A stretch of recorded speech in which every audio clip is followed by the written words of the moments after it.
to Community Storytelling. I'm Lissa Kreisler. Second season, Linda Lester, Lester Square. We thank you so much. Jayco's Art House of Los Gatos for these gorgeous canvases behind us. And I have a husband and wife team here today. I love that. I don't usually have two people sitting on the couches. I'm talking about you. Your mayor, Rob Rennie, and his lovely wife, Isabella. And I understand you are everything behind the man. At least that's what I've been told. Well, not quite everything, but almost. Pretty much. Almost. Yes, it is interesting. And we'll talk about you as mayor and you separate, but you do a lot together and you are known in the community together. Well, I think when we met, one of the most important things that brought us together is that we had shared interest and we had a shared worldview. And that feeds in why we do a lot of things together. So we volunteer, and for both of us, it's a very important part of our life. Rob went beyond that. He serves in the council, and civic engagement is extremely important. I always believed, especially with my background coming from Soviet Union, where civic engagement was limited and really not encouraged. I feel it's very important for everybody to participate in the different levels and certainly if there is an opportunity to serve. How did you end up in America? I came in the 80s when we were still refugees of the Soviet Union, and because of first detente that during Nixon era, one of the things that was a byproduct of that was human rights issues, and as part of that agreement, Soviet Union allowed certain number of refugees to leave the country. So I was very fortunate to be part of that process that ended in 70s when the Afghanistan war started, and then it was restarted under Gorbachev. So that was my path to United States. Yes. Do you keep on top of Soviet politics now? Hard to avoid them. Hard to avoid them now. Well, it's actually both. I'd like to avoid them, but they're infringing in our lives daily now more than ever. So it's hard not to watch at least and observe. And so Rob, how many years have you been married? We've been married, we're going to have our 15th anniversary in October. Is he right? 16th. 16th, you're already we wrong. always disagree about this. She used to count lower numbers. Do I dare ask how you met? Are you going to tell me the same story? Where did you meet? Well, Isabella had gone on a trip and met some people she liked. So she was living in Chicago at the time, and she came out to San Francisco to visit her friend, and her friend said, "Oh, the San Francisco Symphony's having a charity ball, let's go." Well, I had also gone up with a bunch of friends that I played soccer with. They happened to be Scottish, so they were all wearing kilts, and I guess this group of guys must have been interesting to them. So we met at the San Francisco charity ball, San Francisco Symphony charity ball. And that was it. Well, we ended up talking about politics for probably 2 hours after that, and then our first date was in Montreal. We met at the jazz festival, and after that, for over a year, we were flying back and forth, Chicago, San Jose, every other weekend, and the rest is history. One funny story is we decided to meet at my dad's place in Montana, so I would show her what the real outdoors are like in the United States. But she was flying from one, and I was flying from another, and my flight was delayed, and she's like, and I just told her, "Don't worry, my dad will pick you up." And she said, "Well, how am I going to know what your dad looks like?" I said, "He'll look like me." And she was worried. And what happened when you got there? Yeah, when I immediately saw his dad, it was a carbon copy of Rob, just sprinkled with gray and aged a little. Yes. Well, you knew what he'd look like in a few years, so that's good. That's a good thing. And how did you two end up in Los Gatos? Well, I was living in Los Gatos when I met Isabella. my story is I lived in California, and then my parents actually were part of their Carter administration, so we moved to Washington, D.C. I lived back east until I finished grad school, and when I left Dartmouth, I decided to come back to California rather than stay on the East Coast. I had some options for jobs there, but I got a job at National Semiconductor, and I lived various different cities in the area, and Los Gatos is the one that eventually I bought a house in. I mean, when you find Los Gatos, you fall in love with it. Yes, isn't that the truth? And you found politics, which I'm sure made your parents very happy. Because were you an engineer? I was an engineer. I was pretty stereotypical, quiet, just give me some numbers to run quietly in my cube. And at some point, because of my parents, I'd always been involved, as Isabella said, sort of civically. And at some point, I got very involved in Los Gatos, and it was volunteering at your Jazz in the Plaza, Music in the Park. I was on the Parks Commission, the Community Foundation Board, all these different things. And I said, well, I feel like I'm blossoming. I'm really getting out there more, and maybe I could be an elected official. And sure enough. Yeah, somehow it worked out. So, in fact, you've been on 4 years now? I am finishing my 4th year. I'm going to have to get reelected this year. Yeah, I don't know if is that going to be tough? Well, it's always a little easier when you're mayor because everybody knows who you are. When I first ran, it was more difficult because some people in town, but how do you really get known? And part of the process I actually like is talking to people. So to get elected, I knocked on over 4,000 doors and talked to people, and that was, I guess it was work, but it worked. It sure did. So you were appointed mayor, I guess, the end of last year. It's a year term. Correct. But you're going to be running for re-election, and I hear you have the best campaign person around. That's true. Did you have to talk? In fact, I looked it up, and you're his everything. So, is he tough to work with? At times, he's very logical. So, emotional appeal is not going to work. It has to be a logical explanation and factual. And if I do that, then we agree. If I just say that this is how I feel, it's not enough information to change his mind. But eventually it works well. We complement each other. Well, it's funny, you said logical, and that's how he thinks. In fact, you bought a small business, if I understood correctly, so that you would know what it's like to be a business person in the city that you were looking after now. That's true. Town. I worked for National Semiconductor for 20 years, and then I got into the solar industry for 5 years. And when that job ended, I was already on council, and I was thinking, well, as a council member, you can volunteer to be on things you can't if you're not a council member, boards and commissions in the county, more things in the town, and I was really anxious to get more involved and learn more things and keep contributing at a higher level. And I said, well, let's not get another job so I can do these things. A lot of them meet during the day for a couple hours, and that's really tough to do when you've got a regular 9 to 5, sure. 8 to 6 job, whatever it happens to really be.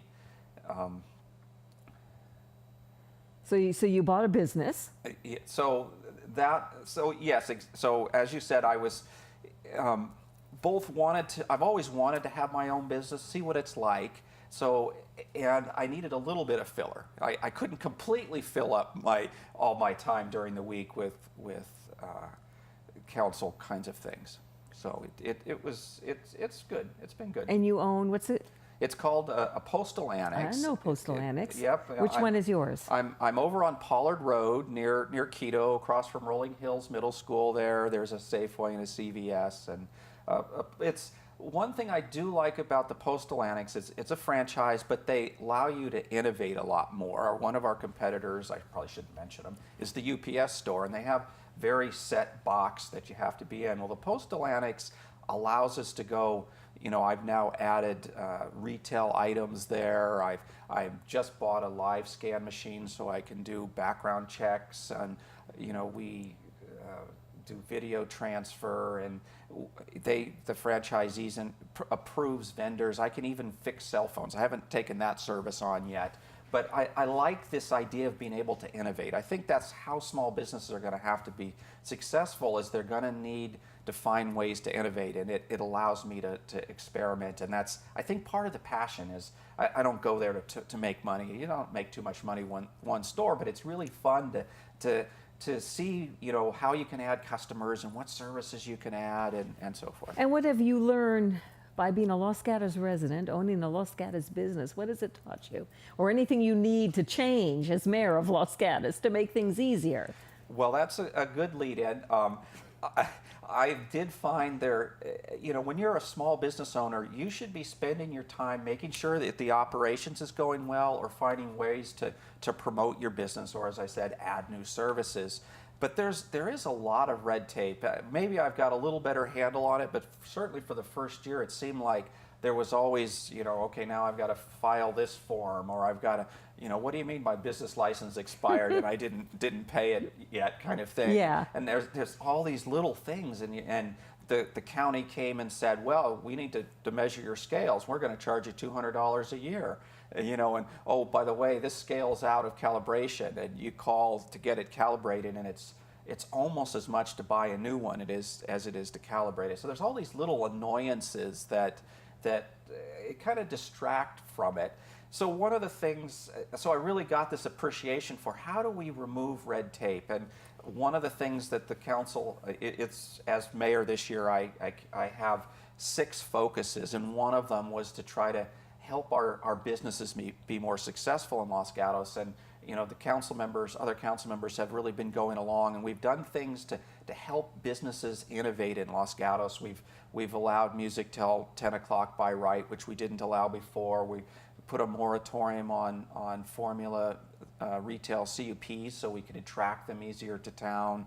We've just put an 18-month, it's not a moratorium, but I'd call you can get your conditional, I said I should probably be careful with the terms. The conditional use permit is a CUP. You can get that modified just going to a design review committee meeting, which is just staff. So it's cheaper, easier than the whole process. So we're doing many things.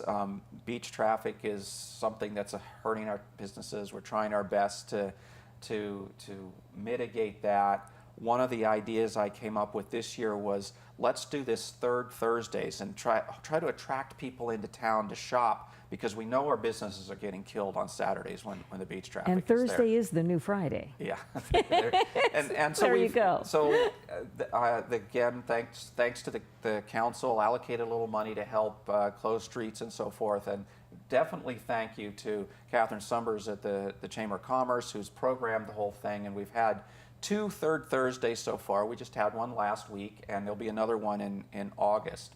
And it looks like it's getting momentum and growing, and people are starting to wander the street, and some of our businesses are getting more business.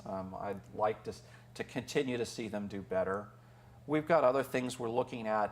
We've asked staff to do a one-way street pilot program on Santa Cruz, where we could do one lane, one way, so it'll allow us to put in diagonal parking so we get more parking, but then we could take some parking away and put parklets in where you might have tables and chairs and planters and activate the street a little bit more. So we still have more things we're working on. We're having a little campaign speech here. How's he doing, Isabella? Well, I'm also promoting, the council's been going along with all this, but this is one of the things that goes with the owning your own business, is understanding Yes. the need to help the businesses. They're not making that much money, and if they can innovate without a lot of costs and maybe make a little more revenue, then they hopefully can survive. As you know, you probably noticed there's a lot of turnover in our downtown. Stores come vacant and somebody else comes in, and hopefully they last. And we really want them to survive. Isabella, you ever give him advice? Comes home, or maybe you've been watching Town Council on KCAT TV. I always watch on KCAT. And then comes home and you tell him what? But You shouldn't have said that. I try not to criticize. I try to sleep on it and then render opinion, because I'm a lot more emotional than Rob. He processes information, and he has infinite patience when it comes to understanding people and their opinion, and I am a lot less understanding. So my advice is not necessarily will be a good advice right away. So once I process that, then I am much better and critiquing. Yeah. Okay. Well, keep it up. But he does. Keep it up. He does pretty well without. He doesn't really need me. I don't know. I think you're pretty sharp. You're part of Morning Rotary, right? Yes, we are. And you have a pet project that you're absolutely in love with? Well, I love, both of us love art, and because we don't live in a big city, so we don't have access to the huge museums.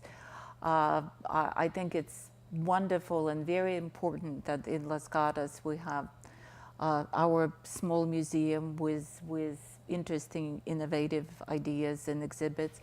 And now I'm just starting to volunteer for Gallery 24. So this Saturday will be my first time volunteering, where it's an artist co-op, and the Los Gatos Morning Rotary is involved in supporting that project. And we also staff, during the day, we staff the gallery. And that is just an incredibly rewarding to me.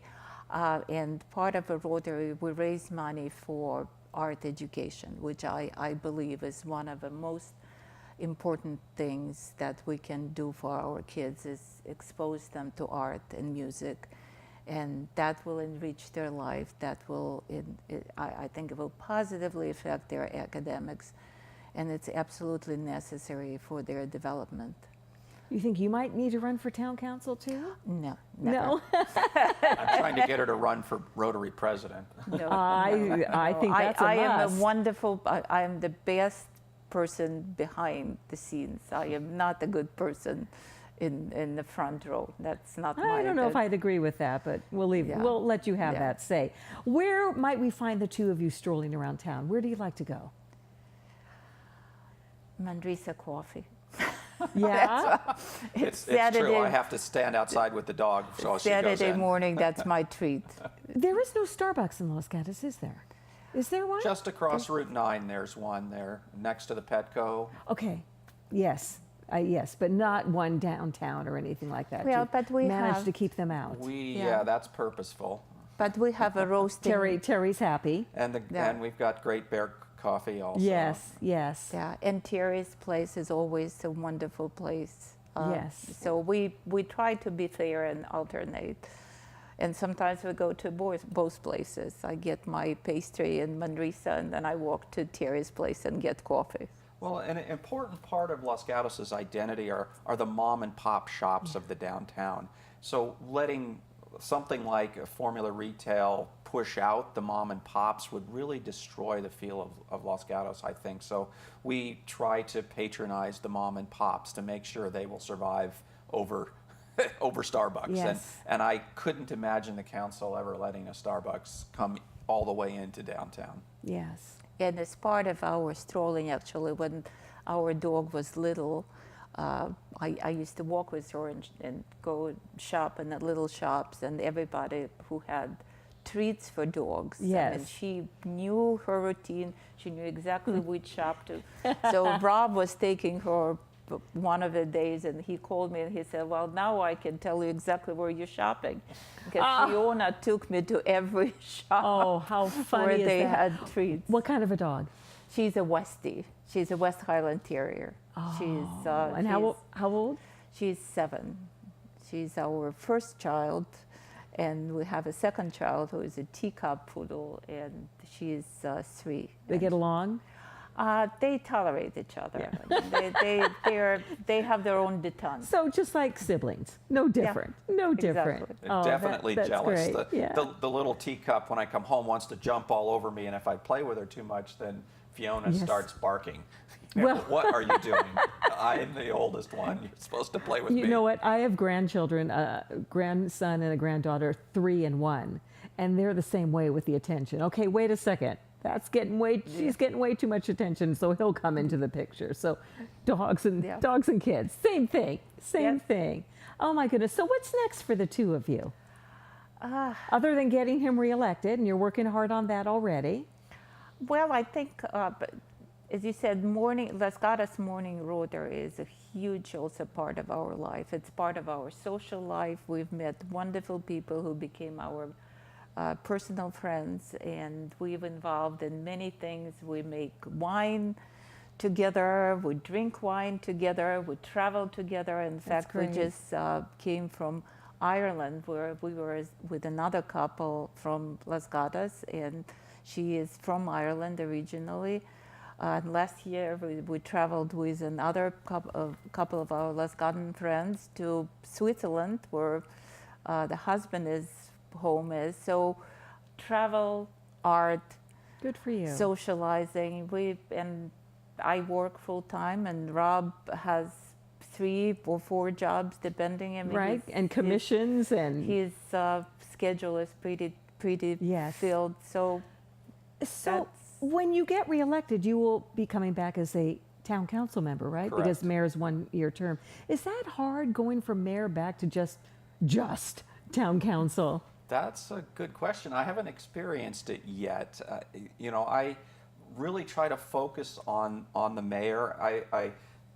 Each of the years I've been on council, I've kind of tried to focus on, okay, this is what I'm going to do really well. The first year was learn the darn thing. I mean, my second meeting was the Hillbrook School expansion, which was very controversial. The third meeting was at North 40, where they handed me, you know, a stack like this. So my first year was really try to understand it, and I just happened to had already agreed to be Rotary president when about the second year of council. So that was really my focus for that year. And the third year on council, I was elected chair of the Silicon Valley Clean Energy Authority, which is one of those extra boards or commissions. Sure. So that was the year that we started delivering power to all the people in the county, or buying it so that PG&E would deliver it.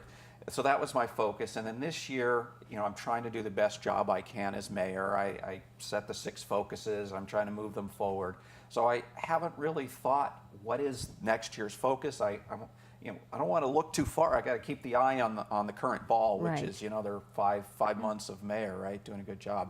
Think about it. And the campaign too. The morning after the election, you can start thinking about Exactly. it. Yes, yeah. Well, you two are delightful. You really are. I hope I run into you and your dogs. We're getting a pastry and coffee. Absolutely. And I'll stop by the postal annex. I Please actually do. have some things to mail. Okay. So we're good to go.